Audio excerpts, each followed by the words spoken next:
Thank you for joining us at Viewpoints. I'm here with Don Zoufal, Colonel in the Army Reserve, a recent graduate of the Center. Don, congratulations. Thank you for joining me. It's good to be here. Good to be graduating. I'm quite sure. You recently completed your thesis for the master's program, and it's about a very timely topic. Can you tell me a little bit about it? Well, what I looked into was the issue of privacy, looking at the concept of privacy, legal protections for privacy, and then how it relates to emerging technologies that can be used for surveillance, technologies like CCTV, video surveillance, radio frequency identification technology, GPS technology, all those technologies that can use to track individuals, and how we can develop systems of good governance to control the use of those technologies.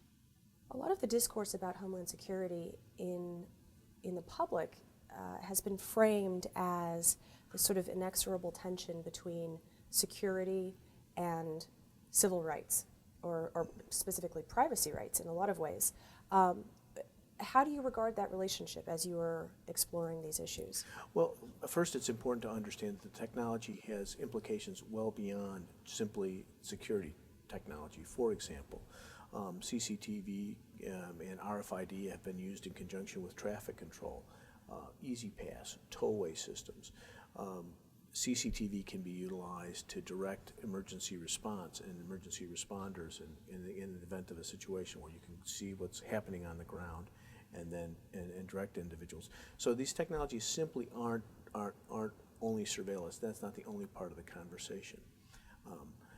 As to the other issue, though, I think that the key to making sure that we utilize them when they're used in the security role appropriately is to have governance structures in place that make sure that the purpose is defined, they're used to those purposes, and more importantly, that the data that's collected from those systems is used for appropriate governmental purposes and not used for other purposes. And I think that will protect the privacy rights of individuals. Would you say then that these emerging technologies or their new uses, if they're not or have not been exclusively used for surveillance purposes, are in some cases now changing that relationship, changing what legal protections are necessary? Is it moving the needle on? Well, I think the protections are in place, or the protections generally are in place. I think that ultimately, though, there's a need. There are two needs. One, there's a need to look at it on the collection side to ensure that we're not invading into private space or into personal space. For example, with CCTV, we can do that by masking the areas or controlling the areas where the technology can actually operate. So there's the issue on the collection side. There's also the issue on the side of the data and the fact that these systems will create large databases that can be interrelated. Biometric technology interrelated with CCTV technology, interrelated with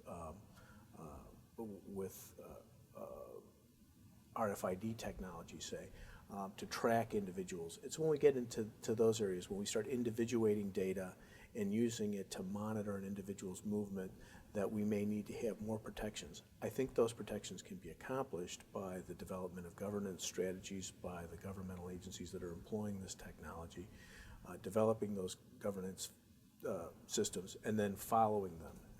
And that's all part of the process. And so what does this thesis do to contribute to the development of those strategies or systems? Well, part of what I looked at was looked at some different models or different approaches to governance at a macro level, looking at what other countries are doing. The United Kingdom, which has extensive CCTV systems, also looking at France and Germany, where it's more restricted, and then looking at some models that have been posited here in the United States. The ABA standards for technology-enhanced surveillance, the Constitution's projects models for CCTV surveillance, and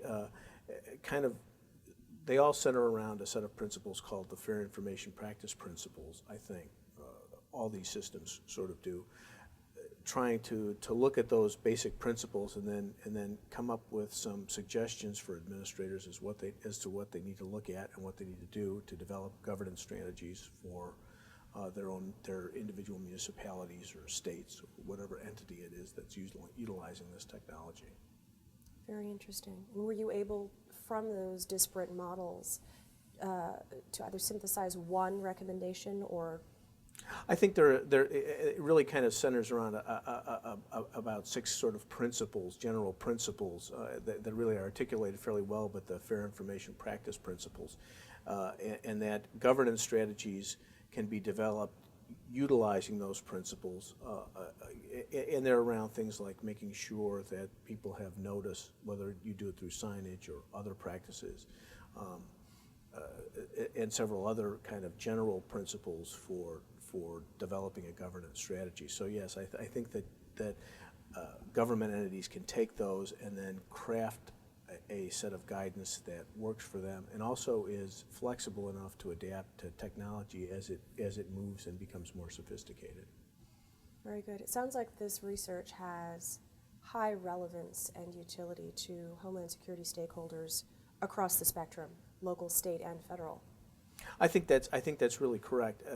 There have been several programs, both at the federal and state level, that have really been stymied because they haven't addressed on the upfront side the privacy issues. So there's a real penalty not to looking into these governance systems and governance issues when you're designing your system. And ultimately, you could end up operating or building a system that, because they run afoul of privacy concerns or privacy requirements, that you won't be able to operate. So it does really apply at the federal, state, and local levels.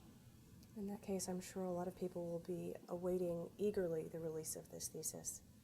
Don, thank you for joining us. Congratulations and good luck to you. Thank you very much.